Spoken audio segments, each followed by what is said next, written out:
नमस्कार, आप देख रहे हैं आपकी बात। मैं हूं आपके साथ राहुल सौमित्र। हम बात करेंगे वाराणसी की ज्ञानवापी मस्जिद का मामला सुर्खियों में है, इसी की बात करेंगे। एक तरफ मामला कोर्ट में है, जाहिर सी बात है, तो दूसरी तरफ कोर्ट के आदेश पर हुए सर्वे के बाद अब इतिहास के पन्ने भी पलटे जाने लगे हैं।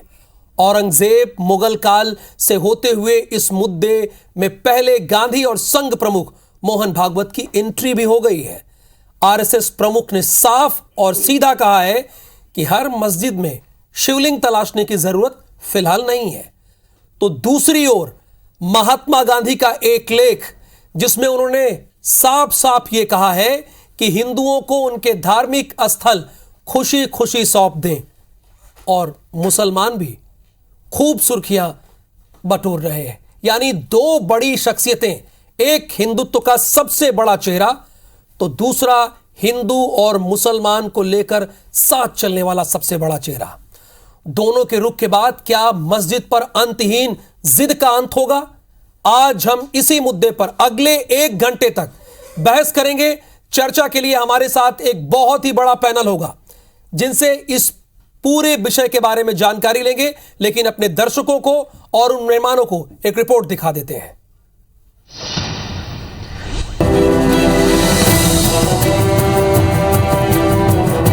वाराणसी से निकले ज्ञानवापी के वीडियो ने हिंदू समाज में उथल पुथल मचा रखी है, तो बहस गली और चौक चौराहों पर भी जारी है। इसी बहस के बीच वाराणसी से हजारों किलोमीटर दूर नागपुर में संघ प्रमुख ने ज्ञानवापी विवाद पर बड़ा बयान दिया। मौका था संघ के तृतीय वीर का। ज्ञानवापी का मुद्दा चल रहा है। अब ऐसे मुद्दे हैं, एक इतिहास तो है, उसको हम बदल नहीं सकते। वो इतिहास हमने नहीं बनाया, न आज के अपने आप को हिंदू कहलाने वालों ने बनाया, न आज के मुसलमानों ने बनाया। उस समय घटा। ज्ञानवापी के साथ देश में कई जगह इस तरह के दावे किए जा रहे हैं। छोटी बड़ी मस्जिदों पर भी लड़ाई छिड़ गई है, लेकिन भागवत ने इस पर भी अपनी बात रखते हुए कहा कि हर मस्जिद में शिवलिंग क्यों तलाशना। रोज एक मामला निकालना नया, ये भी नहीं करना चाहिए। हमको झगड़ा क्यों बढ़ाना है? ज्ञानवापी के बारे में हमारी कुछ श्रद्धाएं हैं, परंपरा से चलती आई, हम कर रहे हैं, ठीक है, परंतु हर मस्जिद में शिवलिंग क्यों देखना? इस अवसर पर मोहन भागवत ने यह भी कहा कि संघ ने अपनी मूल प्रवृत्ति के खिलाफ जाकर राम मंदिर आंदोलन में हिस्सा लिया था, लेकिन भविष्य में संघ अब किसी मंदिर आंदोलन में शामिल नहीं होने वाला। मोहन भागवत के नागपुर में दिए गए इस बयान पर मध्य प्रदेश और छत्तीसगढ़ में सियासी वार पलटवार शुरू हो चुका है। उन्होंने क्या गलत कहा है और उन्होंने कह दिया तो उस पर मेरे से सवाल कैसा? 100% हम उनके साथ सहमत हैं।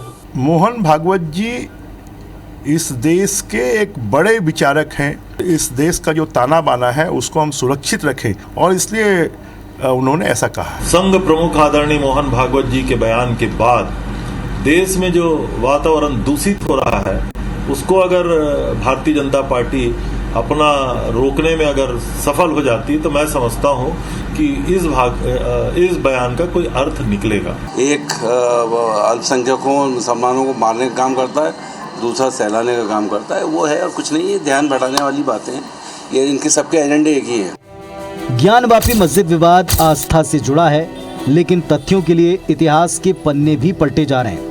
महात्मा गांधी का एक लेख भी इस बीच वायरल हो रहा है, जिसमें दावा किया जा रहा है कि गांधी जी ने लिखा था कि मंदिरों को तोड़कर बनाई गई मस्जिदें गुलामी के चिन्ह हैं। उन्होंने ये भी लिखा, हिंदू मुसलमानों को चाहिए कि ऐसे विवादित मामलों को आपस में बैठकर सुलझाएं। मतलब साफ है, आरएसएस प्रमुख मोहन भागवत हो या आजादी की लड़ाई के नायक गांधी जी, दोनों ही ऐसे मामलों पर संवाद के जरिए समाधान के समर्थक रहे। Bureau report, IBC 24। तो महात्मा गांधी की बात आपने सुनी, हमने आपको बताया, और मोहन भागवत जी का भी बयान आपने सुना। एक बात आपको क्लियर कर दें कि ये 27 जुलाई 1937 के नवजीवन के अंक में श्री राम गोपाल शरद के पत्र के उत्तर में महात्मा गांधी जी ने यह बात कही। उन्होंने कहा है कि मंदिरों को तोड़कर बनाई गई मस्जिदें गुलामी के चिन्ह हैं। ये उनकी बात है, उन्होंने बाकायदा अपने पत्र में लिखा है। और आज मोहन भागवत जी ने क्या कहा वो भी आपने बड़े ध्यान से सुना। उन्होंने भी कहा कि ज्ञानवापी मुद्दा चल रहा है, इतिहास तो है, इससे कोई डिनाई नहीं कर सकता। साथ ही साथ उन्होंने कहा कि इसका अंत होना चाहिए। तमाम खास मेहमान हमारे साथ इसी विषय पर बहस करने के लिए हमारे साथ जुड़ गए। आपको स्क्रीन पर दिख भी रहे हैं। मुफ्ती मंजूर साहब हमारे साथ हैं, ये सदस्य हैं हाजी अली ट्रस्ट के, ये हमारे साथ जुड़े हैं। सुनील घनवट जी हैं, हिंदू जन जागृति समिति के हैं, ये भी हमारे साथ जुड़े हैं। और इसी के साथ दीपक शर्मा जी हैं, ये संघ मामलों के जानकार हैं, इनसे भी जानकारी लेंगे। अशोक सिंह जी हैं, ये कांग्रेस के नेता हैं। और साथ ही साथ प्रमोद दुबे जी भी हैं, रायपुर के स्टूडियो से हमारे साथ जुड़े हैं, ये भी पक्ष रखेंगे। और आशीष शर्मा जी भारतीय जनता पार्टी के विधायक हैं, आपका भी बहुत बहुत स्वागत है। तो बहुत बड़ी बहस है और बहुत बड़ा पैनल इस वक्त हमारे साथ जुड़े हुए लोग। लेकिन सबसे पहले मुफ्ती मंजूर साहब से बात कर लेते हैं, ये सदस्य है हाजी अली के। मुफ्ती मंजूर जी, आज दोनों के बयान सामने हैं, दोनों के बयान आज चर्चा का विषय है।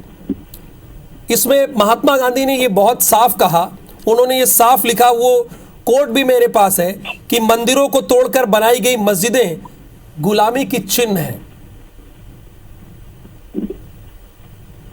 जी देखिए, एक बात बता दूं मैं आपके व्यूअर के लिए और को पैनलिस्ट हमारे जितने में मौजूद हैं, इस बात को समझेंगे कि मुल्क के अंदर में सबसे बड़ी ऑर्गेनाइजेशन और पूरी दुनिया में सबसे बड़ी ऑर्गेनाइजेशन अगर कोई है तो वो संघ है। और संघ ने जिस तरीके से सरसंचालक जी ने जो बातें कही हैं, उन्होंने बाज़ाब्ता तौर पे इंटीमेशन भी दे दिया और जो छुटभइये यहाँ वहाँ की बातें करते हैं उनको इंतबाह भी कर दिया है कि देखो तुम लोग ज्यादा उड़ने की कोशिश ना करो और ये बवालबाजियां ज्यादा ना बढ़ाओ, इससे हमारे मुल्क की छवि खराब होती है। क्योंकि सरसंचालक सिर्फ हिंदुस्तान ही नहीं बल्कि पूरी दुनिया के मसाइल को वो देख रहे हैं कि इन छोटे छोटे लोगों की वजह से, इन छुटभइयों की वजह से जो छोटे छोटी हरकतें करके मुल्क को और मुल्क की तमाम चीजों को बदनाम करते हैं, उन लोगों को बाज़ाब्ता तौर पे इशारा दिया है और उन लोगों को समझ लेना चाहिए कि पूरे मुल्क की दशाओं को और दिशाओं को ना बिगाड़ें और मुल्क के नाम को रोशन करें और मुल्क को पूरे मजबूत पूरी दुनिया में बनाने के लिए अपना योगदान दें, ना कि ये मसाइल में उलझ करके, जो कि ऑलरेडी कानून है हमारे पास। ये मसला आज से पहले भी हुआ था और उस मसले के तहत में ये बात तय हो गई कि 1991 का एक एक्ट बना दिया गया। फिर भी उसके बाद इस तरीके के इशू को क्रिएट करना, फिर आपस में इंतशार पैदा करना, ये कहीं ना कहीं हमें, आपको और मुल्क को बदनाम करने की बात है। ऐसे लोगों को सबक हासिल करना चाहिए सरसंचालक की बातों से। बिल्कुल सही बात है, यही कोशिश भी है आईबीसी की, इसीलिए ये बड़ी बहस आयोजित की गई है। सुनील घनवट जी, आप क्या कहेंगे इस बारे में? चूंकि महात्मा गांधी का कोट भी सामने आया, यहां पर आपके सामने है, और मोहन भागवत जी ने तो चीजें स्पष्ट तौर पर कही दी गई। जी, मेरी आवाज आपको सुनाई दे रही है? बिल्कुल बिल्कुल, बोलिए आप। जी जी, सबसे पहले तो मैं यहाँ सरसंघचालक मोहन जी भागवत इनकी भूमिका के बारे में कि क्या होता है कि अगर कोई अपना वक्तव्य करता है तो वो उनका खुद का निजी मत रहेगा या उनके संगठन का मत। ऐसे नहीं कि पूरे हिंदू समाज का मत है, हर एक संगठन का मत है, उनके मत का आदर करते हम यहाँ पे। लेकिन बाकी जो पूरा 100 करोड़ समाज है, हिंदू समाज है, उनकी भी अलग अलग विचारधारा रह सकती है और अलग अलग संगठन जो मांग कर रही है। निश्चित रूप से ज्ञानवापी मस्जिद जो है वो मंदिर के दृष्टि से आगे न्यायालयीन जो प्रक्रिया होगी उसके बारे में सिद्ध हो जाएगा। हमें निश्चित रूप से यहाँ पे बताना चाहूंगा मैं कि वो मंदिर ही होगा, ये आगे जाके ध्यान में आएगा। बात रही अभी जो मुफ्ती जी यहाँ पे बोल रहे थे, तो ऐसे लोग जो रहते हैं, बहुत बार क्या होता है कि जो जिसको हम अपने लिए सुविधाजनक वक्तव्य है उसका लाभ उठा के संगठनों के दृष्टि से अपना अपना वक्तव्य रखते हैं। अभी मोहन जी भागवत है, उन्होंने जो यहाँ पे वक्तव्य किया है उसके बारे में उन्होंने वो वक्तव्य लेके पूरे अन्य संगठनों को यहाँ पे उन्होंने टोका कि वो अलग अलग संगठन है, उन्होंने ऐसा नहीं करना चाहिए, भाईचारा की दृष्टि से विचार करना चाहिए। अरे हम भाईचारा के दृष्टि से बात करते तो हिंदू संगठन, हिंदू समाज से ज्यादा कोई भाईचारा नहीं करता है। आज अगर औरंगजेब ने, मुगल आक्रांताओं ने हिंदुओं के मंदिर तोड़े हैं, उस पर अतिक्रमण किया हुआ है, ये इतिहास कहता है। और औरंगजेब तो विदेशी मुसलमान था, तो वो यहाँ पे आके हमारे मंदिर तोड़े हैं, अतिक्रमण किया है, उस पर मस्जिदें बनाई हुई है। तो देश के जो सच्चे मुसलमान, मुफ्ती जैसे बोल रहे उसको हम इस देश के मुसलमान है, सच्चे मुसलमान है, उन्होंने विदेशी आक्रांताओं का, औरंगजेब का समर्थन क्यों करना चाहिए यहाँ पे? अगर वहां पे मस्जिद, मंदिर तोड़ के बनाई गई है, अतिक्रमण करके बनाई गई है, तो निश्चित रूप से मुझे यहाँ बताना है इस देश के जो सच्चे मुसलमान है वो सामने आके खुद यहाँ पे क्यों नहीं बताते कि आपका मंदिर है, इस पे औरंगजेब ने आक्रमण किया था और ये आपको हम सौंप रहे हैं। लेकिन ऐसी उनकी मानसिकता यहाँ पे नहीं है। उनको अतिक्रमण ही करना है, और ये बात केवल प्राचीन काल की मंदिरों की नहीं है।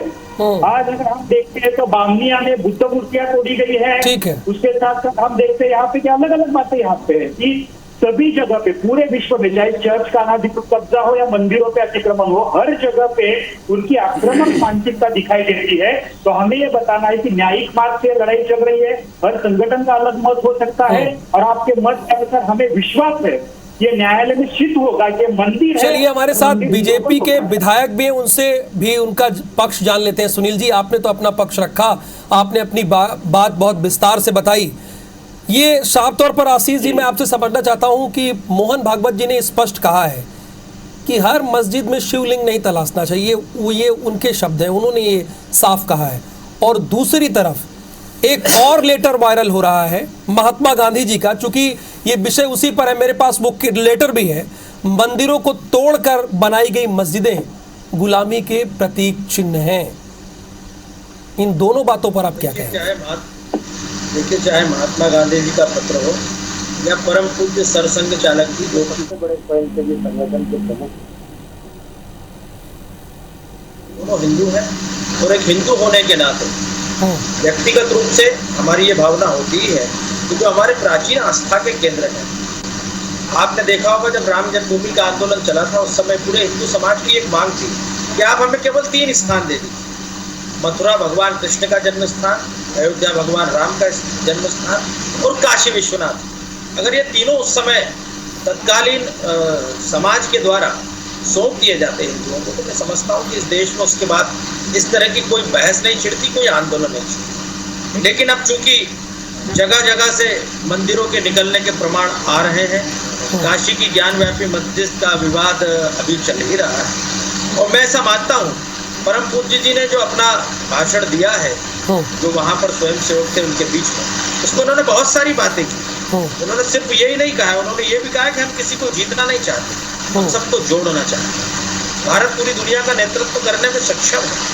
और जहाँ तक बात है कि कई बार छोटी छोटी चीज़ों को लेकर समाज में विवाद होता है, इतिहास को हम बदल नहीं सकते, ना ही इतिहास के समय हम लोग थे, लेकिन आज वर्तमान में किस तरह से हम सामाजिक ताने बाने को अच्छा रख सकते हैं, किस तरह भारत की जो गौरवमयी संस्कृति, ये बहुत अच्छी बात आपने कही। मकसद भी आज हमारा यही पर है, यही है, हम सभी का यही है कि आपसी भाईचारा ताना बाना बना रहे। हमारे साथ दीपक शर्मा जी हैं, ये संघ मामलों के जानकार हैं। दीपक जी, जो रोज ये मामले उठकर सामने आ रहे हैं, हिंदू मुस्लिम जो आपसी प्रेम से रहते थे, उनमें एक विवाद की स्थिति उत्पन्न हो गई है, बात बात में कोर्ट, बात बात में ये चीजें सामने आती है। मोहन भागवत जी के आज के बयान को आप कैसे देखते हैं?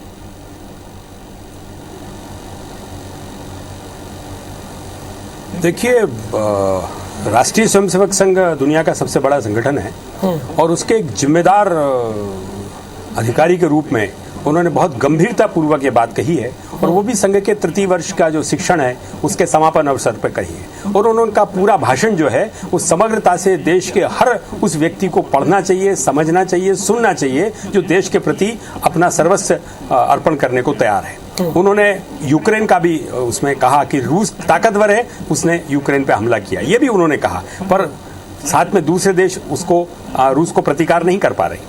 उन्होंने इसलिए भारत के शक्तिशाली होने की बात भी कही। उन्होंने इसी संदर्भ में ज्ञानव्यापी से बात जोड़ के कही, और उन्होंने बहुत स्पष्ट रूप से कहा कि जो आज का भारत का मुसलमान है ये अरब से नहीं आया है, ये सब हमारा ही है अपना। किन्हीं परिस्थितियों के कारण जिस प्रकार के आक्रांता आए थे, उन्होंने जिस प्रकार से दमन किया, उसमें से समाज का कुछ वर्ग एक अलग प्रकार की पूजा पद्धति उसने अपनाई।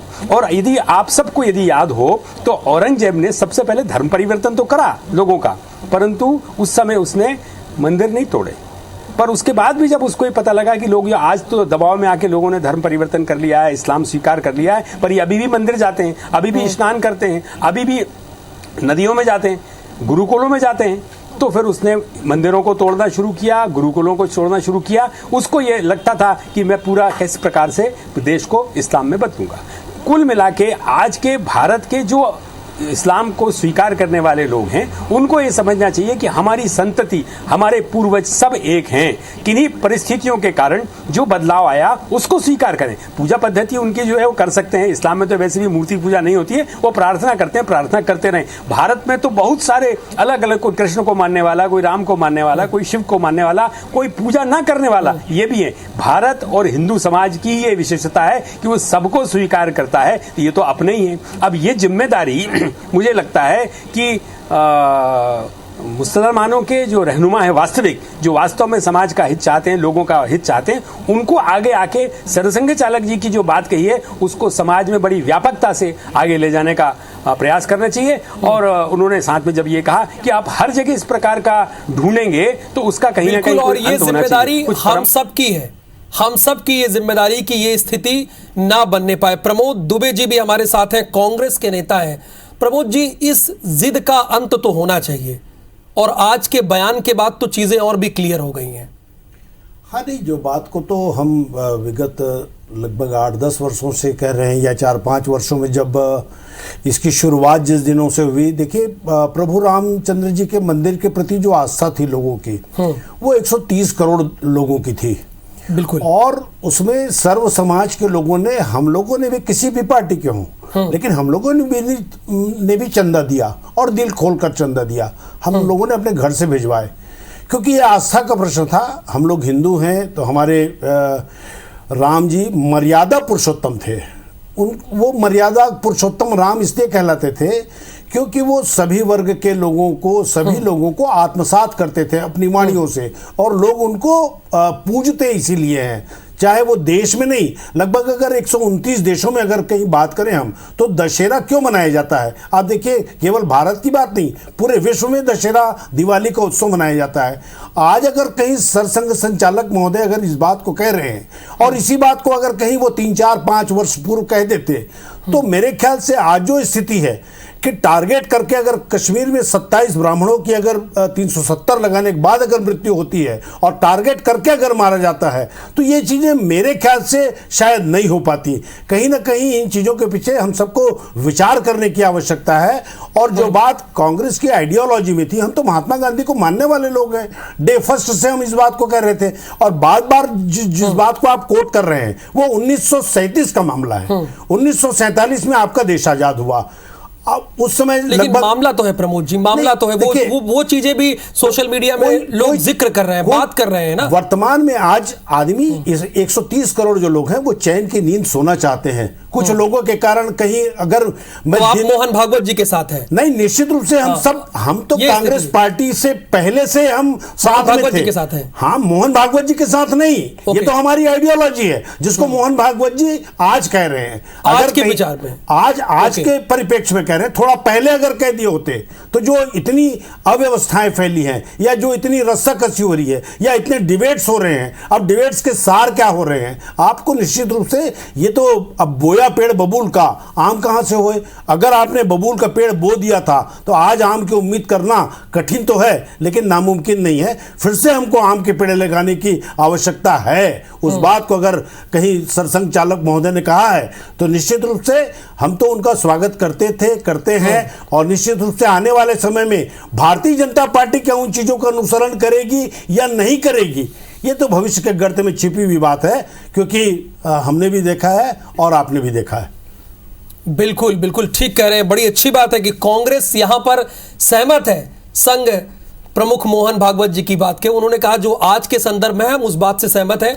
मुफ्ती मंजूर साहब हमारे साथ एक बार फिर से जुड़े हैं। मुफ्ती मंजूर साहब, ये जो लंबी बहस चली आ रही है, जिद चली जा रही है, अब इस बयान के बाद तो खत्म होनी चाहिए, लेकिन महात्मा गांधी का जो कोट है, कांग्रेस के नेता कह रहे हैं कि वो तो 1937 की बात है, आजादी के पहले की बात है। दुरुस्त है ये बात तो बिल्कुल दुरुस्त है कि महात्मा गांधी साहब ने अपने हिसाब से कुछ कहा है, लेकिन ये बात आज के वक्त में ये भी सत्य है जो कि मोहन भागवत जी कह रहे हैं। तो हमें तत्कालीन सूरत हाल को देखते हुए, चूंकि हमें मुल्क को विश्व गुरु बनाना है, मुल्क को आगे की तरफ ले जाना है, दूसरे मसाइल से, उलझने वाले मसाइल से रुक करके तरक्की वाले रास्ते पर हमें बढ़ना चाहिए, क्योंकि पॉजिटिव थिंक को ला करके हम चाहते हैं कि मुल्क आगे बढ़े, न कि ऐसे मसाइल में उलझा रहे। कोई शख्स आकर ये कह देता है कि भाई कल से हम पूजा अर्चना चालू करेंगे, शिवलिंग पे कल से हम दूध थोड़ा चलाना चालू कर देंगे। तो ऐसे लोगों के ऊपर में कदगन लगाने के लिए मोहन भागवत साहब का ये पैगाम बहुत उम्दा है, और मुल्क की नफरतों में झोंका ना जाए, बल्कि मुल्क को तरक्की की तरफ ले जाया जाए।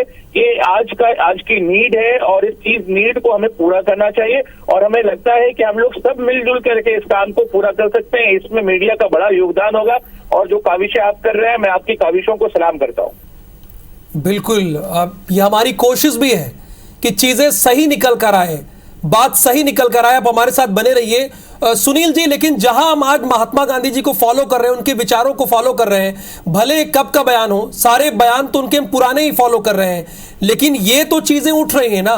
आज ये चीजें तो सामने आ रही, उन्होंने साफ तौर पर, देखिए उस लेटर का उसमें साफ साफ जिक्र है कि मंदिरों को तोड़कर बनाई गई मस्जिदें गुलामी के चिन्ह है। वो बात तो उन्होंने कही है, और वो भी वायरल हो रही, वो भी तो जनता की भावना है।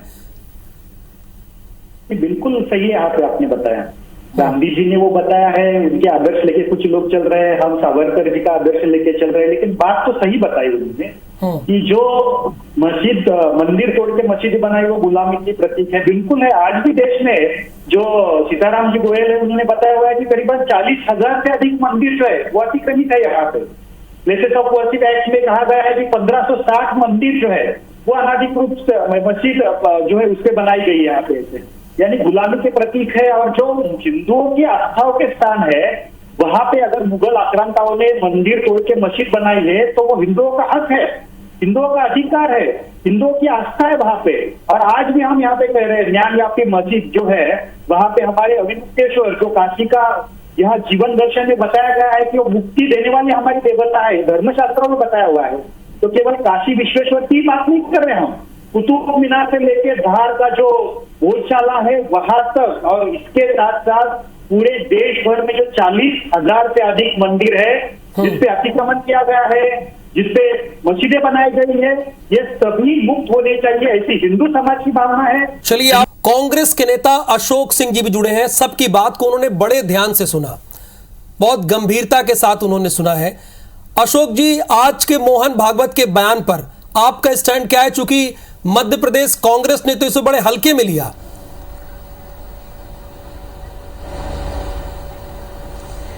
देखिए, मध्य प्रदेश कांग्रेस ने हल्के में नहीं लिया। कांग्रेस का प्रश्न ये है कि इस देश की जो गंगा जमुनी संस्कृति थी, जो लगातार स्वतंत्रता से पहले और स्वतंत्रता के बाद थी, उसको दूषित करने का काम किसने किया है, आप बहुत अच्छी तरह से जानते हैं। और इसके साथ मैं ये भी कहना चाहूँगा कि अगर कथनी और करनी में फर्क नहीं रहे तो शायद इस देश में ये समस्या ही ना हो, जो समस्या बड़ी व्यापक रूप से जो अभी आप लोगों को दिख रही है, लेकिन इससे ज़्यादा बड़े रूप में आने वाली है। इस देश में जिस तरह से का वातावरण दूषित हुआ है, वो आप तय मानिए आने वाले समय में इस देश के लिए घातक ही सिद्ध होने वाला है। मेरा अनुरोध है कि कथनी और करनी में फर्क एक सा हो जाए तो कहीं कोई समस्या नहीं है, पर ऐसा शायद नहीं है। आशीष जी, कथनी करनी एक हो जाए, ये कांग्रेस के नेता कह रहे हैं।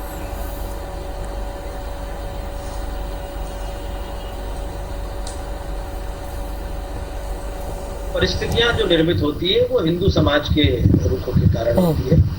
हमारी बहुरंगी संस्कृति है, बहुत विविधता वाला हमारा देश है, लेकिन परम पूज्य ने यह भी कहा है कि विविधता अलगाव का कारण न बने। इतनी विविधताओं के साथ हजारों वर्षों से भारत में लोग रह रहे हैं। हमारे इस देश के स्वतंत्र होने से पहले भी कई सारी पूजा देश में प्रचलित थी, लेकिन कभी वो विवाद का कारण नहीं है। आप माने इस्लाम को, अपने पूजा जो करना है वो सब करें, लेकिन जो हिंदुओं की मान बिंदुओं का विषय है, इसमें समय समय पर समाज आता ही है, और हर कोई चाहता है उनके पूर्वजों के द्वारा स्थापित देवी स्थान उनको मिलना चाहिए। और अगर समाज के आपसी सामंजस्य से स्थान समाज को मिलते हैं तो किसी को कोई आपत्ति नहीं होना चाहिए, अन्यथा न्यायालय से न्याय मिलेगा, चाहे विलंब से मिले, लेकिन न्यायालय के न्याय का भी हम स्वागत करते हैं। राम जन्मभूमि मामले में न्यायालय का निर्णय चाहे इतने वर्षों के बाद आया हो, लंबी लड़ाई लड़ी गई हो, लेकिन उस निर्णय को पूरे समाज ने स्वीकार किया और आज वहां पर भव्य राम मंदिर का निर्माण हो रहा है। इसलिए इस प्रक्रिया से भी अगर समाज को गुजरना पड़े तो ये कोई किसी को परहेज नहीं होना चाहिए। लेकिन इसके अलावा हमारे आम दिनों का जो दैनिक ताना बाना है उसको अच्छा बनाए रखने की जिम्मेदारी हम सबकी है। और इस बहुलतावादी देश में जब तो दुनिया भारत की संस्कृति का अनुकरण कर रही है, पाश्चात्य देशों के कई सारे लोग यहाँ शांति की खोज में आ रहे हैं, यहाँ आकर शांति और सद्भाव प्राप्त कर रहे हैं, तो हमारी इस गौरवमयी संस्कृति की गूंज पूरी दुनिया में रहे, ऐसा संदेश परम पूज्य का था। और मैं ऐसा मानता हूँ कि तभी संभव है जब हम सब आपसी सामंजस्य और समन्वय को आपसी सामंजस्य तो बना रहे, ये सभी चाहते हैं। दीपक जी भी लगातार जुड़े हुए हैं। दीपक जी, ये भी एक बहुत बड़ा बयान उन्होंने दिया कि अब जैसे कोई धार्मिक मुद्दे होंगे उस पर अब कोई आंदोलन में साथ नहीं देगी आरएसएस।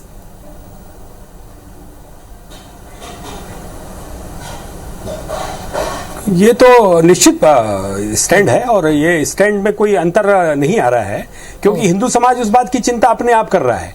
उन्होंने बहुत स्पष्ट रूप से कहा है कि भारत का मुसलमान भारत का है, बाहर का नहीं है। अब ये वास्तव में यहाँ के मुसलमान को, उनके लोगों को ये समझने की वो अपनी आइडेंटिटी, अपनी पहचान अरब से ना जोड़ें। मैं एक उदाहरण बताता हूँ। अभी 6 माह पूर्व दुनिया के सबसे बड़े इस्लामिक कंट्री है इंडोनेशिया, उसकी राजा की पुत्री है सुकर्णोपुत्री।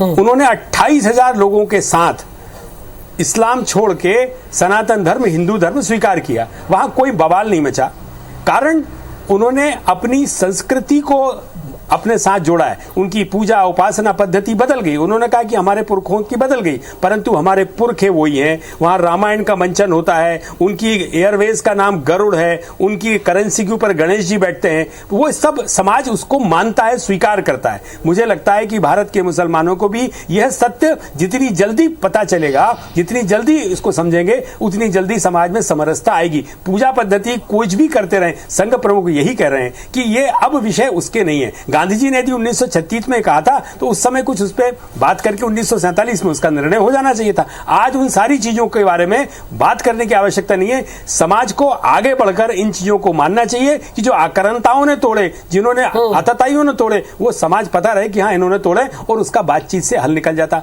राम जन्मभूमि का हल भी यदि समाज बातचीत से निकालता तो एक अच्छा प्रकार का सौहार्द होता। उसके बाद है स्थिति न्यायालय की और आखिरी है सड़कों पे उतरने की। तो सड़कों पे उतरने की कोई स्थिति भारत में अब नहीं आएगी। इतनी जिम्मेदारी के साथ मुझे लगता है सरसंघ चालक जी का ये बहुत बड़ा बयान है और वो वैसा संघ का दृष्टिकोण भी है कि समाज इतना परिपक्व है और ये पूरी दुनिया में जिस प्रकार से हालत उससे अछूता नहीं है और सारा समाज उसको सब देख रहा है कि आज की वर्तमान परिस्थिति में सऊदी अरब ने अपने आप को खोल दिया है। बिल्कुल सही बात आप कह रहे हैं। हमारे साथ मुफ्ती जी भी है, उनसे भी इसी पर कमेंट लेते हैं।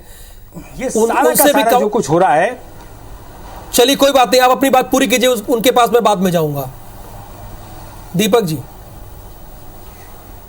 तो मुझे लगता है कि ये जो सारा का सारा वैश्विक परिवर्तन हो रहा है, भारत का मुसलमान भारत का है, वो हमारा सबका अपना भाई है। उसको भी इस बात की जितनी जल्दी पता चलेगी उतनी जल्दी समरसता आएगी। और सरसंघ चालक जी का जो उद्बोधन है वो सर्व समावेशक है। उन्होंने एक होलिस्टिक बात करी है, सबको साथ लेकर चलने की बात करी है और यह बात मुझे लगता है कि एक सशक्त भारत के लिए आज की आवश्यकता है, दुनिया की भी आवश्यकता है कि भारत दुनिया के सामने वाकई ये इस वक्त की आवश्यकता है। हमारे साथ प्रमोद जी भी बड़े देर से सबकी बात सुन रहे हैं। प्रमोद जी, देखिए यहां पर साफ तौर पर संघ के जानकार दीपक जी कह रहे हैं कि जो भारत का मुसलमान है उसको यह एहसास होना चाहिए कि हम भारत के मुसलमान हैं, वो अपनी संस्कृति, अपनी सभ्यता अरब और पाकिस्तान से जोड़कर ना देखे तो सामंजस्य तो बना रहेगा।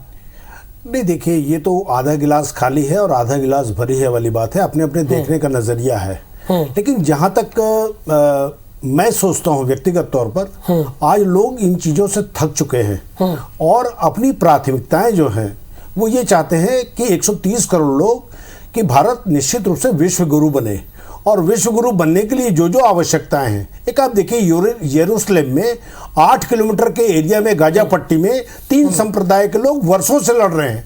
वो कब तक लड़ेंगे इसका भी कोई अंत नहीं है, लेकिन उससे नुकसान किसको हो रहा है? देश को नुकसान, 3 देशों को नुकसान हो रहा है, चाहे वो फिलिस्तीन की बात करें चाहे इजराइल की बात करें, लेकिन उनकी अपनी प्राथमिकताएं केवल युद्ध और युद्ध हो चुकी है। इससे हमको निजात पाना चाहिए। और अच्छी बात यह है कि सारे लोग मिलकर के अगर कहीं आज जिन चीजों को आदरणीय मोहन भागवत जी कह रहे हैं, इस बात को समझना होगा उनको। बिल्कुल प्रमोद जी हमारे साथ औकाफ, आपकी बात आप पूरी कर लीजिएगा। हमारे साथ औकाफ शाह मीरी जी खुर्रम जी जुड़े हैं, ऑल इंडिया मुस्लिम कमेटी से हैं, इनकी बात भी जरा ले लेते हैं।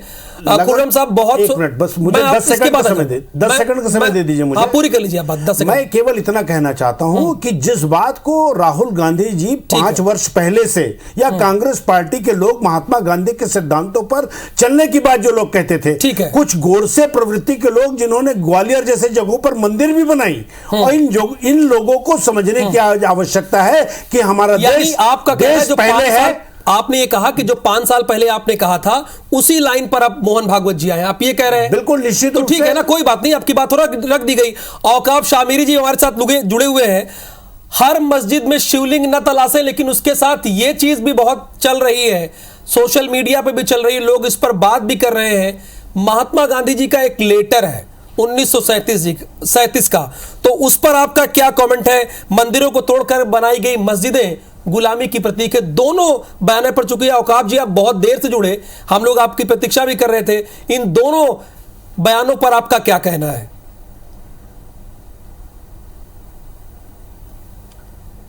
पहली बात तो मैं ये निवेदन करना चाहता हूं, मेरा नाम औकाफ नहीं औसाफ है। बिल्कुल बिल्कुल सर, बहुत माफी के साथ। औसाफ जी आप बताइए अपनी बात। दूसरी बात, कोई बात नहीं, दूसरी गुजारिश मैं ये कर रहा हूँ कि महात्मा गांधी का जो लेटर निकाला है वो ऑथेंटिक है कि फैब्रिकेटेड है, ये सवाल है। नहीं, ये ऑथेंटिक है। मैं आपको क्लियर कर दूं सर, ये 27 जुलाई 1937 का है। नवजीवन के अंक में एक सज्जन को उन्होंने, श्री राम को उन्होंने जवाब दिया है, बकायदा पत्र है इसका। अच्छा, हो सकता है आपकी बात सही हो। अभी हम बात करेंगे जनाब मोहन भागवत साहब के उस बयान की जिसमें उन्होंने मस्जिदों को लेकर अपनी राय जाहिर की है। दरअसल उन्हें हिंदुस्तान के हालात नजर आने लगे।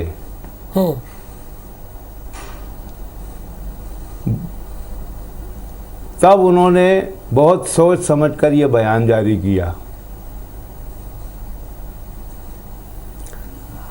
कैसे हालात? दरअसल एक मुद्दा उठा ज्ञानवापी मस्जिद को लेकर। उसके बाद अतिरिक्त उत्साही लोगों ने मनगढ़ंत कार्रवाई शुरू कर दी। कभी भोपाल की जामा मस्जिद, कभी अजमेर की दरगाह, कभी कुछ। देश में असमंजसता का, अशांति का माहौल बनने लगा। तब मोहन भागवत साहब ने बहुत सोच विचार के बाद ये बयान जारी किया है, क्योंकि सारे लोग अब इसी में उलझे हुए थे। आज ज़रूरत है लोगों की भूख मिटाने की, मरीजों को दवाई की, बेरोजगारों को नौकरी की, रोजगार देने की। अब इन मामलों में जब तक उलझे रहेंगे लोग, ये नजाकत थी, आप ये कह रहे हैं, और माहौल को भापते हुए उन्होंने ये बयान दिया है। सुनील जी ये साफ तौर पर बिल्कुल ठीक कह रहे हैं। मौके की नजाकत को देखते हुए कि कल आने वाले कल में हिंदुस्तान में कोई कॉन्स्टिट्यूशनल क्राइसिस खड़ा नहीं हो जाए, हालात बिगड़ न जाए, उन्होंने बहुत समझदारी का बयान जारी किया है। सुनील जी क्या कहेंगे इस पर, आप किस बयान पर? या धमका रहा है, ये ध्यान में नहीं आ रहा है। एक तरह से जैसे मौलाना मदनी है, उन्होंने कहा जिनके लिए यहाँ रहना उचित नहीं है वो हिंदू इस देश से चले जाए, या आप कह रहे हैं कि मोहन जी भागवत यहाँ पे बता रहे हैं कि शांति और असहिष्णु का वातावरण तैयार होगा, इसलिए अभी उन्होंने ऐसा बयान दिया है। यानी आप सीधे रूप से मोहन जी घबरा गए ऐसे बता रहे हैं क्या?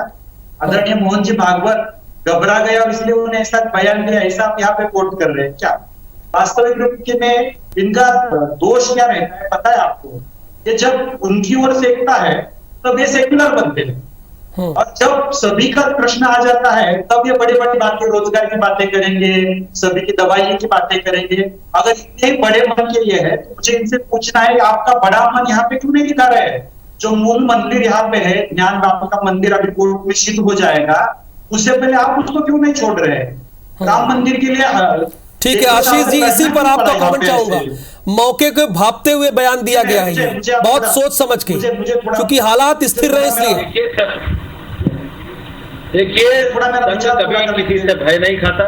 मोहन भागवत जी निश्चित ही खुद बहुत बड़े विचारक हैं, उनकी बात देश के और विश्व के करोड़ों हिंदुओं के लिए अकाट्य सत्य है, लेकिन वर्तमान परिस्थिति और आने वाले भविष्य की चिंताओं को देखते हुए अगर उन्होंने भारत की प्राचीन मिसालों को प्रस्तुत किया है और ये कहा है कि हमें किसी को जीतना नहीं, हमें सबको जोड़ना है, हम सब एक परिवार है, तो इस बात पर किसी को आपत्ति नहीं होना चाहिए।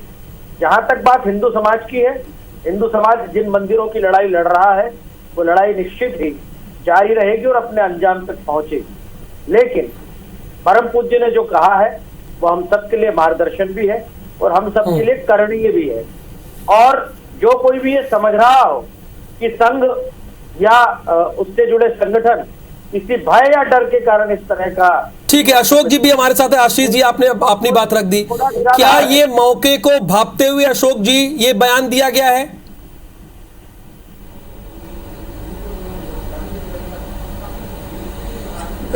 नहीं, मैं हमेशा ये बात हम लोगों का मानना है कि जिस तरह से परिस्थितियां पैदा की गई वो किन लोगों ने की, और अब उसमें अब उसको जो है शब्दों के जाल से ठीक क्यों किया जा रहा है? वास्तविक स्थिति में इस देश की जो स्थिति है उसको ठीक करने का काम होना चाहिए।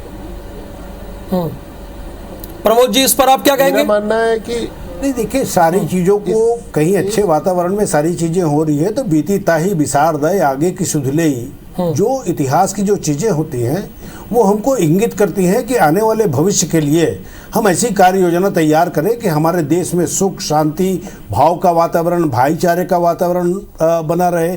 जिस बात को हम कहते आए हैं आज भी हम उसी अभियान को लेकर चल रहे हैं। भारत जोड़ो की आप बात कर रहे हैं, हमने तो भारत जोड़ो का अभियान भी शुरू कर दिया है। हमारे हर छोटे छोटे जगहों पर कश्मीर से लेकर कन्याकुमारी तक और अटक से लेकर कटक तक आपने जो ये मुद्दा रखा है, इसके लिए सबसे पहले तो मैं आपको धन्यवाद भी दूंगा कि ऐसे डिबेट से कहीं ना कहीं एक वैचारिक जो मत भिन्नताएं होती है कहीं ना कहीं आकर इस दिशा में लोग सोचते हैं, और आपके लोकप्रिय चैनल के माध्यम से जब ये चीजें लोगों के बीच में आ रही है तो इसका आने वाला भविष्य में एक अच्छा प्रतिसाद मिलेगा। और यही हमारी मंशा भी है, IBC 24 यही भी चाहता भी है। हम बहस के आखिरी हिस्से में 4 मिनट हमारे पास है, सबका जो कमेंट माना जाएगा वही आधिकारिक माना जाएगा। खुर्रम साहब आप बहस में देर से जुड़े, इसके पहले यहां पर साफ तौर पर यह कहना था संघ के मामलों के जानकार कि जो भारत के मुसलमान हैं वो भारतीयता के साथ रहें, अरब की संस्कृति को छोड़ दें। इस पर आपका क्या स्टैंड है?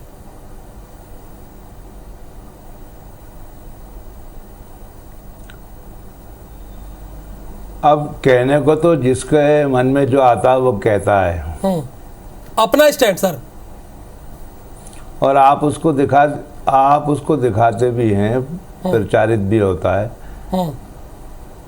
हम आपको भी दिखा रहे हैं। पूरी दुनिया में इस्लाम अरब से फैला है,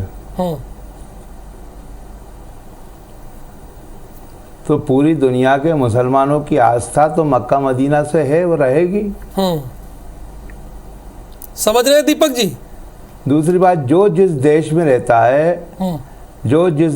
रहता है वहां की संस्कृति को स्वीकार करता है, क्योंकि उसी में वो पला बड़ा है। वो संस्कृति तो छोड़ नहीं सकता। ठीक है, बिल्कुल सही बात आप कह रहे हैं। तो कोई अगर ये ज्ञान देना चाहे कि भाई आप भारतीय संस्कृति छोड़ दो, तो कैसे छोड़ देगा कोई मुसलमान? दीपक जी से ले लेते हैं सर। दीपक जी देखिए, भारतीय संस्कृति को अपनाते हुए लेकिन अपनी रूट को कैसे भूल जाए? देखिए हमारे सबके सामने जो उदाहरण सामने आ रहे हैं, एक वसीम रिजवी साहब थे, वक्फ बोर्ड के अध्यक्ष थे, और उन्होंने एक बात कही कि जितनी जल्दी हम इतिहास के सत्य को समझ लें उतना अच्छा है। वसीम रिजवी साहब पलट के जितेंद्र नारायण त्यागी हो गए। ये जो संसार में सब जगह चल रहा है, इसकी तरफ ध्यान दीजिए। यहाँ के मुसलमानों को अपनी वल्दियत अकबर से, औरंगजेब से बनाने की आवश्यकता नहीं है, यही सत्य है। वो जितनी जल्दी इस सत्य को समझ लेगा उतनी जल्दी अच्छा है। और मुझे लगता है कि सारा का सारा काम मौलानाओं को, उसके रहनुमाओं को, उनके जो आध्यात्मिक रूप से ज्यादा उन्नत है, पढ़े लिखे लोग हैं, उनकी जिम्मेदारी है। और अन्यथा एक बात समझ लीजिए कि टेक्नोलॉजी के इस युग में सारी चीजें खुल के बाहर आ गई हैं। 30 सेकंड सबके पास जाऊंगा। प्रमोद जी, नहीं देखिए, हमको तो इस बात की खुशी है कि आदरणीय मोहन भागवत जी के अपने बयान में मुझे लगता है कि उसमें सत्य को छुपाने की आवश्यकता नहीं है। अब संघ के जरिए हर तरफ सिर्फ प्रेम का प्रसार करना है, हिंदुत्व भाव के साथ आगे बढ़ना है, प्रेम का प्रसार करना है। बिल्कुल ठीक बात। आशीष जी, अब करना है। ठीक है, तो बिल्कुल आशीष से करते आ रहे हैं और हमारी शुभकामनाएं हैं सारे लोग। दुनिया के कई देशों में इस्लाम है, लेकिन उन्होंने वहाँ के मानने वालों ने वहाँ की संस्कृति को नहीं छोड़ा, वहाँ के देवताओं को नहीं छोड़ा, वहाँ की पूजा पद्धतियों को नहीं छोड़ा। भारत का जो मुसलमान है वो यहीं पर पैदा हुआ है, उसके पुरखे भी यही थे। अशोक जी, आपका फाइनल कमेंट। भारत की जो परंपराएं हैं उनके साथ जीना और उसके साथ इस्लाम को प्रस्तुत करना, ये भारत के मुसलमानों की जिम्मेदारी है। और मैं ऐसा मानता हूं, दोष और दबाव की भाषा का इस्तेमाल इस देश में किया जाने लगा है, इसको रोका जाना चाहिए। ये गलत बात है, इसको रोका जाना चाहिए। सुनील जी, दोष और दबाव की भाषा का सुनील जी आखिरी कमेंट। जी नहीं, यहाँ पे मेरा कहना ये है कि जैसे जरा उनको, अशोक जी को थोड़ा रोकिए क्योंकि अभी समय पूरा हुआ है। यहाँ पे मैं बताना यह चाहूंगा कि यहाँ पे वो आपको कितना भी खुद को यहाँ पे देश के विचार करने वाले समझे, संस्कृति वाले समझे, तो इतना इनका बड़ा मन है। चलिए, आप सभी मेहमानों का बहुत बहुत शुक्रिया। आज IBC 24 के साथ बहुत बड़ा एक पैनल जुड़ा और हम इसी पे डिस्कशन कर रहे थे कि जाहिर सी बात है, हमें आपसी प्रेम सौहार्द से रहना चाहिए। मोहन भागवत जी ने जो कहा, महात्मा गांधी जी ने कहा, वो स्टेटमेंट आपके सामने था, लेकिन हम सबको मिलजुल कर शांति से रहना चाहिए। यही IBC 24 की मंशा है। बहुत धन्यवाद।